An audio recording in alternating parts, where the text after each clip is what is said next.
Halo, selamat pagi Ibu. Perkenalkan nama lengkap saya Anastasia Bulutulit, NIM 0812400089, kelas 2C, Program Studi Pendidikan Guru Sekolah Dasar Fakultas Keguruan Ilmu Pendidikan Universitas Nusa Nipah.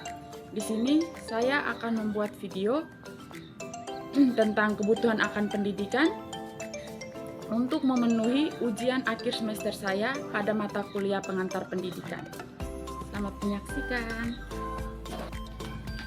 Langsung saja ke materi. Pendidikan berasal dari bahasa Latin yaitu educare, yang diartikan sebagai proses bimbingan yang konsisten. Hal ini dapat mencerminkan sebuah sikap eksistensi pendidikan dalam kehidupan manusia. Dengan demikian, proses pendidikan sangat erat dengan kehidupan manusia sepanjang masa. Pengertian kebutuhan akan pendidikan adalah kegiatan atau tuntutan individu, kelompok, dan masyarakat untuk memperoleh pengetahuan, keterampilan, dan sikap dalam kehidupan sehari-hari untuk mencapai potensi penuh. Yang kedua adalah manfaat pendidikan.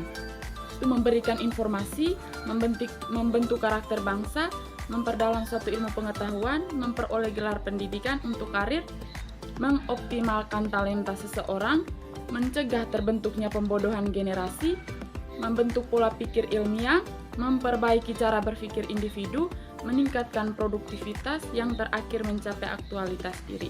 Yang berikutnya adalah strategi untuk memenuhi kebutuhan akan pendidikan yang berkualitas dan memadai.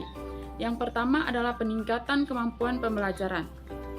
Peningkatan kemampuan pembelajaran ini meliputi berbagai aspek, antara lain kemampuan menggunakan metode dan sarana dalam proses belajar mengajar, melaksanakan penilaian dan proses dan hasil belajar, kemampuan memanfaatkan lingkungan sebagai sumber belajar, disiplin dan komitmen pembelajaran terhadap tugas, seperti implementasi kurikulum, pengembangan program tahunan, program semester, persiapan pengajaran, penggunaan metode, media, dan sumber belajar.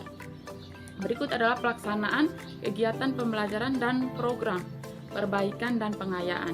Yang kedua adalah pemanfaatan lingkungan dan sarana prasarana. Ini meliputi kebersihan, keindahan, keamanan, dan kesehatan, serta pelestarian lingkungan sebagai sumber belajar dan alat belajar. Serta yang ketiga adalah pelaksanaan dan monitoring atau evaluasi. Opsi yang berikut adalah macam-macam faktor pendidikan. Yang pertama, faktor tujuan.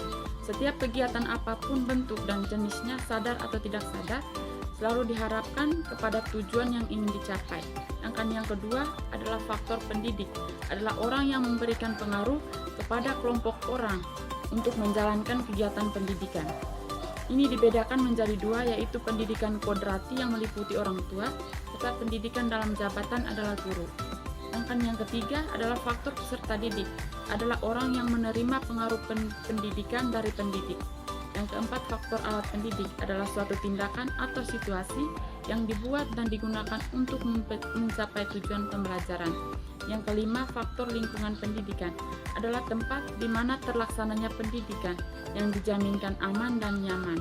Sedangkan yang keenam, faktor materi. Faktor materi pendidikan adalah suatu yang diajarkan oleh pendidik dan diterima oleh peserta didik.